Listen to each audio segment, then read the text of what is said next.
Have you ever been walking through the Boston Public Garden and wondered, man, why are these 9 ducks so big? If you have, I'm more concerned about your ability to discern between statues and real ducks. In this video, I'm going to help you understand the difference between a 35-foot-long bronze memorial statue and a children's picture book about a family of ducks on the street of Boston.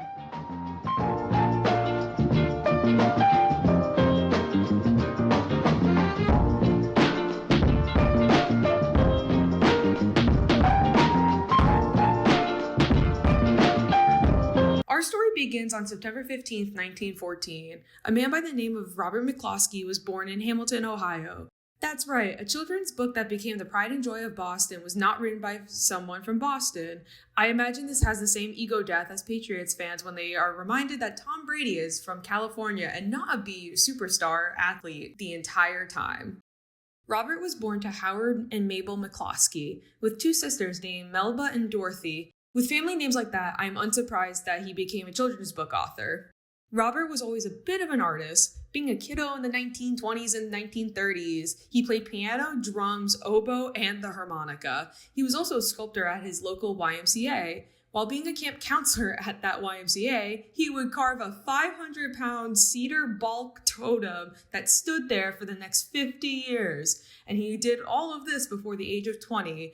Robert McCloskey was the cousin your parents compare you to after you got a C+ on your English quiz. His resume, even before illustrating books, is longer than mine while being in college. In high school, Robert was the designated art kid, if you will. A little bit of this, a little bit of that. He was doing enough volunteer work and small gigs that it got him a scholarship to the Vesper George Art School in Boston in 1932. It's a pretty neat school. It was founded in 1924 by a guy named Vesper Lincoln George. Highly recommend giving the place a visit if you're a time traveler. I'd love to talk more about his time in college, but unfortunately that seems to be more of a footnote. His art career also didn't take off much either. Despite winning prizes and having gallery spaces, a shiny award doesn't keep the lights on in New York.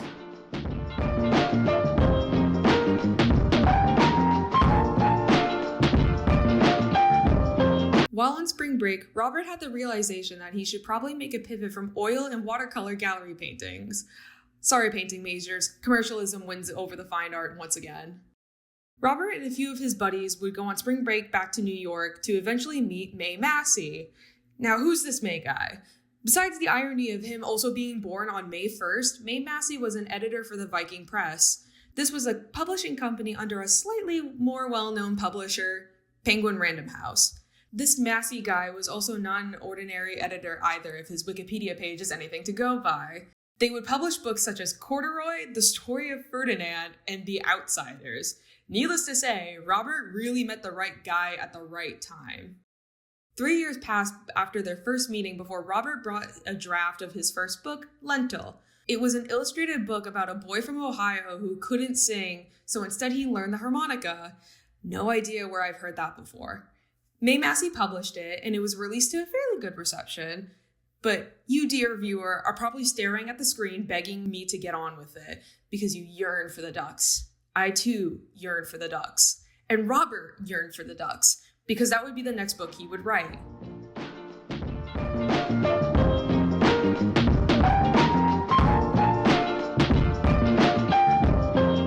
So let's get into it. Make way for the Ducklings, that green book with the Caldecott medal on it. What's the deal? Lots of things were happening for Robert around 1940. He studied in New York at the National Academy for Design for 2 years, got married to Margaret Durand, and soon came back to Boston to paint a mural. He had a habit of feeding ducks while he was in college in Boston, and something about those ducks called him back with their weird, mallard quacking sounds. After his time in Boston, he came back with a draft for Make Way for the Ducklings. Fun fact, to study ducks for this book, he got an ornithologist to give him like 6 ducks that would swim around in his bathtub. True story. Regardless, those feathers in that New York bathtub led to a story about a mother duck trying to get her ducklings to a safe place to grow up while navigating the chaos of Boston. Not only that, it was a bit of a love letter to the city of Boston. Being from Boston myself, go Bruins, it is a very endearing story to read from a literal bird's eye view. From Beacon Street to the Charles River, these ducks got to navigate some of the nicest parts of Boston that I could not afford to breathe in. The names of these ducks are also equally endearing. I'm going to read like a little part of this book because I think it is super, super fun to just verbally say out loud instead of just listing them all. One day, the ducklings hatched out. First came Jack, then Cack, and then Lack, then Mac, and Knack, and Whack, and Pack, and Quack. Mr. and Mrs. Mallard were bursting with pride. It was a great responsibility taking care of so many ducklings, and it kept them very busy. How are you going to read that and see the art and not audibly go, aww? I also enjoy the character of Policeman Michael. Not only did he feed the ducks and stop traffic for Mrs. Mallard, he also got the whole police squad in for her and her family. We all need to be a little bit more like Michael. Apparently the story was the hardest thing to make for Robert. It took multiple revisions until he got all the acts for the little ducklings.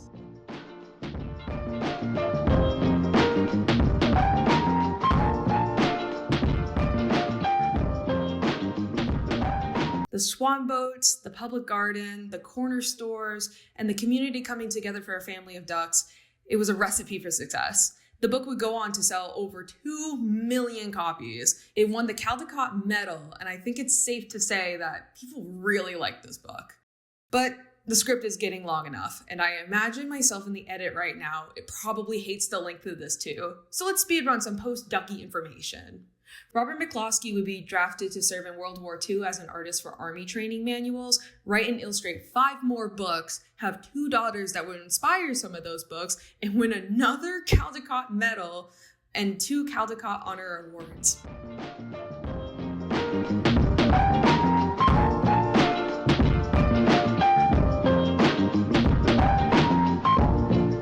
Robert McCloskey would die in 2003.